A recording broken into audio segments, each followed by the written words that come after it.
My name is Tony Parth, and I learned that sometimes the people who mock your accent are the same ones stealing your success. For 3 years, I smiled through my manager's jokes about how I didn't quite fit in and how my soft approach wasn't right for sales. I let her credit my biggest deals to other people because I thought keeping quiet was the professional thing to do.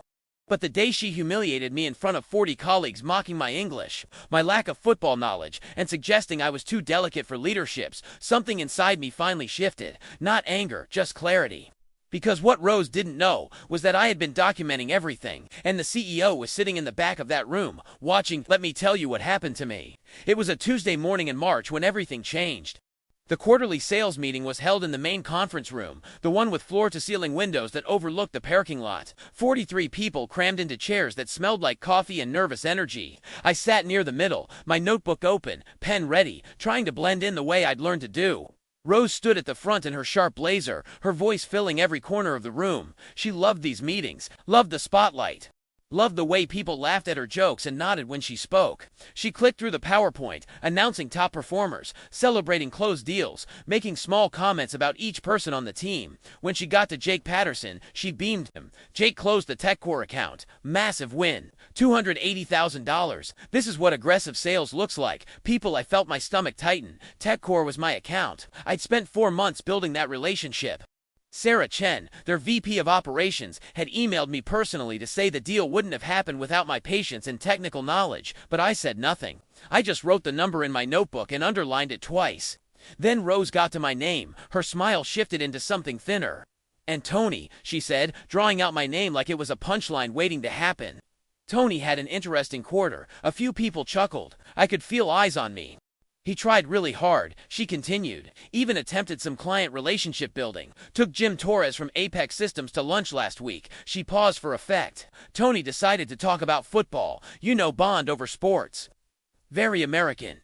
More laughter now. My face started to burn. "Problem is," Rose said, leaning against the podium, "Jim is a die-hard Dallas Cowboys fan." And Tony, bless his heart, walked in, wearing a Patriots cap and said, "Go, Pats, right." The room erupted. Not mean laughter exactly, but the kind that makes you feel small anyway. The kind that says you're the outsider who doesn't get it. I tried to smile, tried to play along, but my throat felt tight. Rose wasn't done. "Look, I get it. Football isn't for everyone. And Tony, you bring other strengths to the table. You're detail-oriented, polite, very thorough." She said the word like it was code for something else. "But sales is about aggression, about reading the room. About having the presence to command a deal." She looked directly at me. "Some people just don't have that kind of edge. And that's okay. Not everyone is built for leadership." The implication hung in the air. Too soft, too foreign, too different. I sat there, hands folded, staring at my notebook, wishing I could disappear. Then Rose wrapped up the meeting. "All right, everyone. Great quarter overall. Keep pushing." She gathered her papers, and people started standing, chatting, filing out.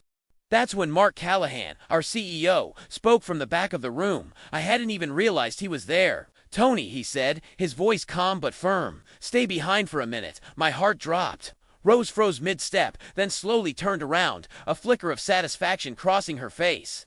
She stayed too, probably expecting to witness my reprimand, maybe even my termination. I thought I was about to lose my job. To understand how I got to that moment, I need to go back about 3 years. I was 25 when I joined the company, fresh out of UCLA with a degree in computer science and a head full of hope. I'd grown up in Seoul until I was 15, then moved to the States when my parents relocated for work. My English was functional, but my accent stayed thick. No matter how hard I tried, people heard Korea first and my words second. At first, I didn't mind. I figured I'd prove myself through work, and I did. I was good at sales because I actually understood the technology we were selling. I could answer technical questions on the spot, troubleshoot client concerns, build trust through competence. My clients liked me. They told me so in emails I saved in a folder labeled wins, but Rose never seemed to see it that way. From day one, she treated me differently. Not openly hostile, just dismissive. She'd interrupt me in meetings, finish my sentences, reassign my leads to other reps because they had more experience. When I closed a deal, she'd congratulate the team effort, but rarely mention my name. Then came the comments, small at first. "Tony, maybe let Jake handle the presentation. He's more confident." Or, "You're so patient with clients, very nurturing." That's sweet, nurturing, like I was a kindergarten teacher, not a sales professional. I started noticing a pattern. My biggest deals, the ones I'd spent months cultivating, would appear in the quarterly reports under someone else's name. When I asked Rose about it, she'd say, "Oh, Jake helped close that one, didn't he? It was a team effort." But I had the emails, the contracts, the signed agreements with my name on them. The football incident was the breaking point. Jim Torres was a huge potential client, over $300,000 in projected revenue. I'd done my research, knew his company inside and out, prepared a proposal tailored to their needs. But I didn't know Jim was a rabid Cowboys fan. I'd seen a Patriots game on TV the night before and thought it might be a safe topic. It wasn't. Jim's face went cold the second I mentioned the Patriots. "You a Pats fan?" he asked, voice flat. Not really," I stammered. "I don't follow football much, just thought good," he said. "Because I hate the Patriots." The rest of the lunch was awkward, professional, but strained. I still closed the deal 2 weeks later because my proposal was solid. But Rose heard about the Patriots comment and turned it into a story she told everyone. Tony tried to bond over sports. She'd say at happy hours, laughing, "Poor guy doesn't even know football." I stopped going to happy hours after that. That's when I started documenting everything. Every email from clients, every signed contract, every praise, every closed deal, every communication that proved I wasn't just coasting, I was excelling. I also started noticing something else. I wasn't the only one being overlooked. Maya, a Latina rep, had similar complaints. So did Linda, who was older and often dismissed as past her prime. Rose had her favorites, mostly young white men, who reminded her of her son, and everyone else had to fight for scraps. One afternoon, I worked up the courage to go to HR. I found Diana Chen, an HR specialist who'd always been kind to me. I explained the situation carefully, showing her the discrepancies between my contracts and Rose's reports. Diana's face darkened as she reviewed the documents. "This is serious, Tony. This is fraud. I just want credit for my work," I said quietly. "I don't want to cause trouble." "This isn't about causing trouble," Diana said. "This is about integrity. Let me look into this.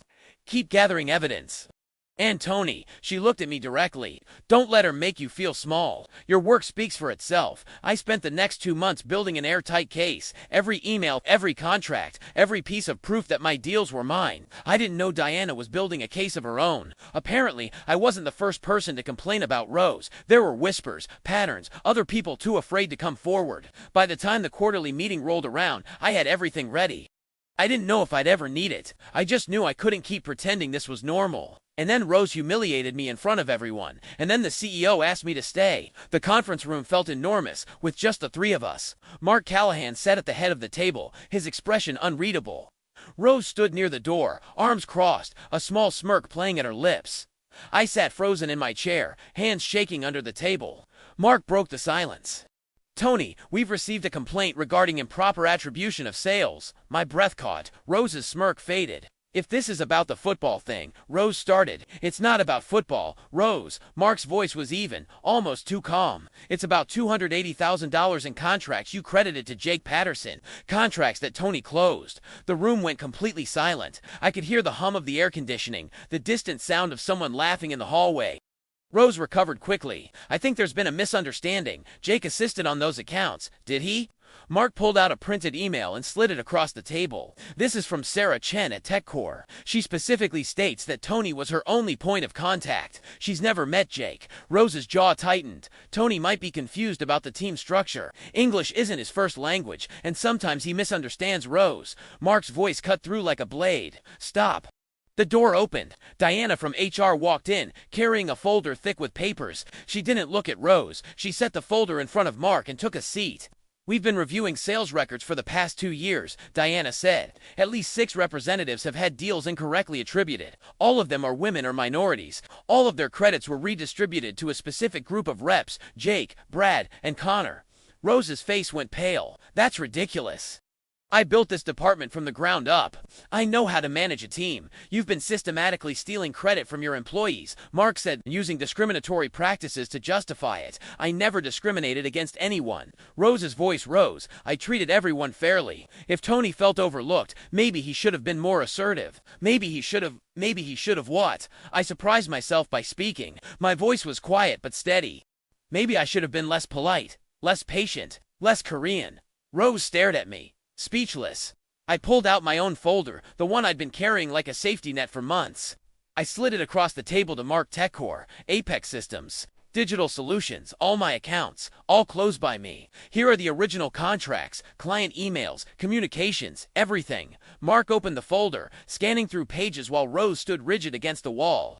There are also emails in there, I continued, my hand steadier now.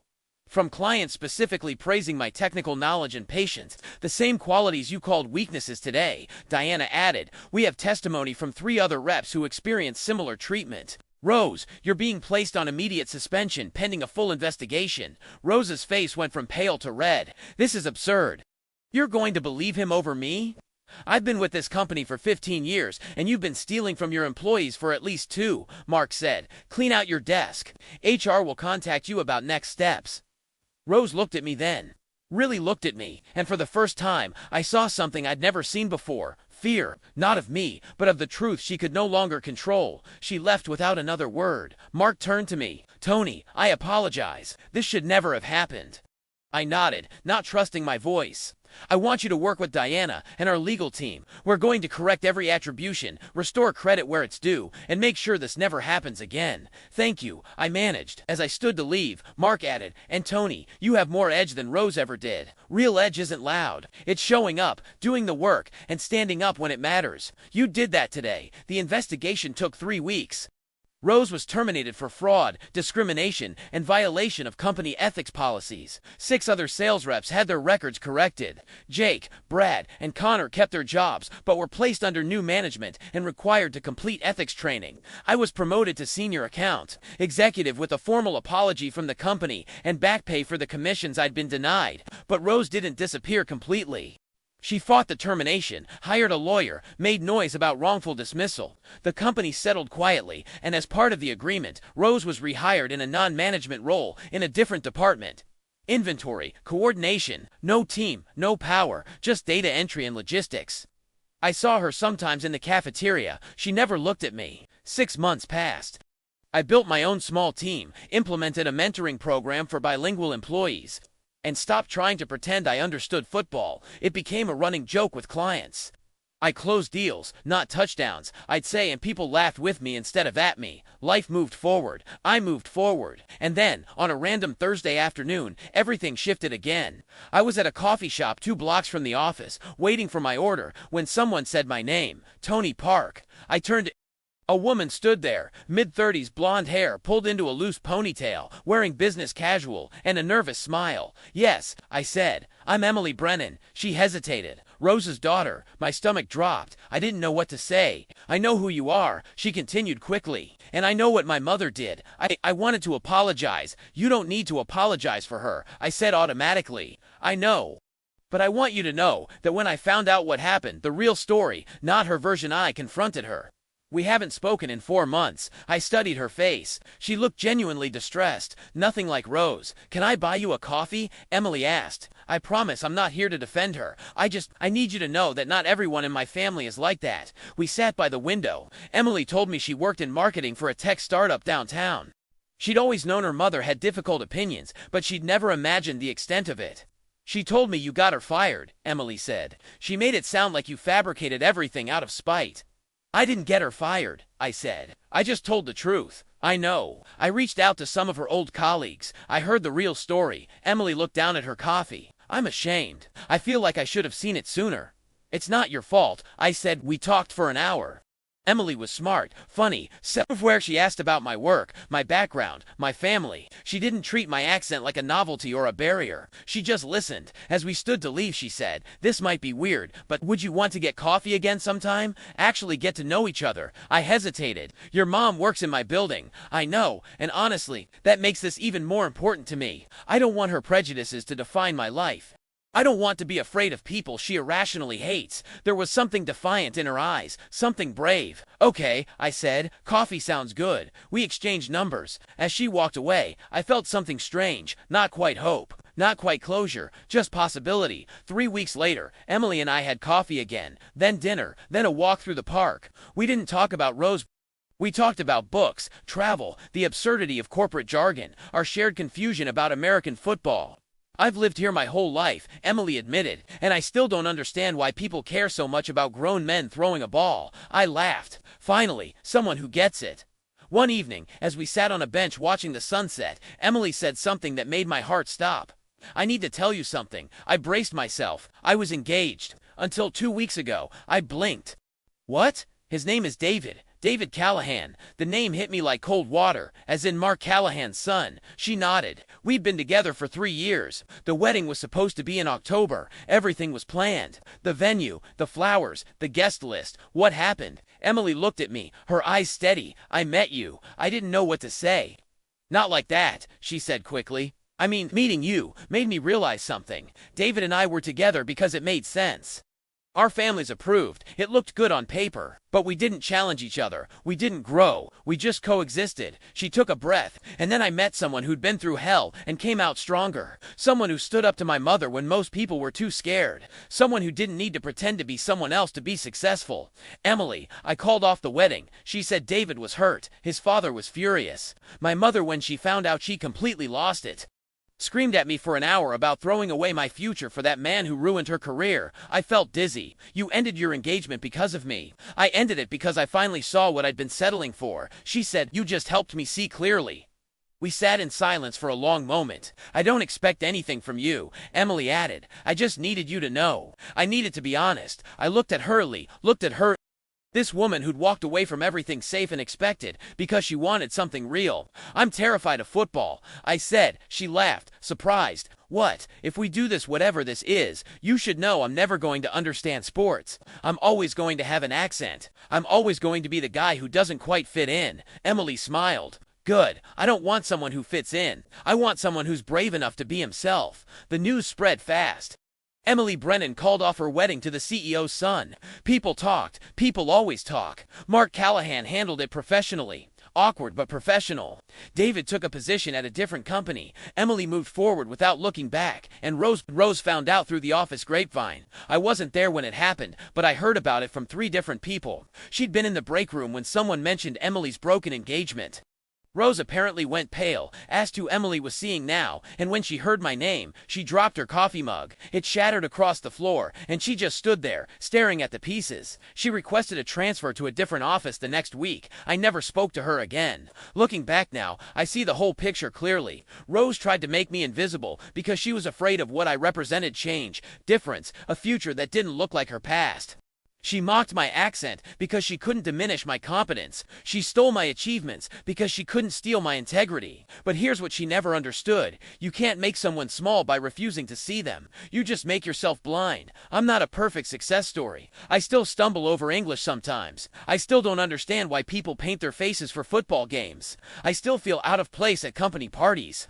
But I'm a senior account executive leading my own team. I'm mentoring other employees who feel like outsiders. I'm building something that matters. And I'm dating an incredible woman who chose truth over comfort, who walked away from everything easy because she wanted something real. Rose wanted me to believe I was too soft for success, too foreign, too different. She was wrong. Being different isn't a weakness. It's just being honest about who you are.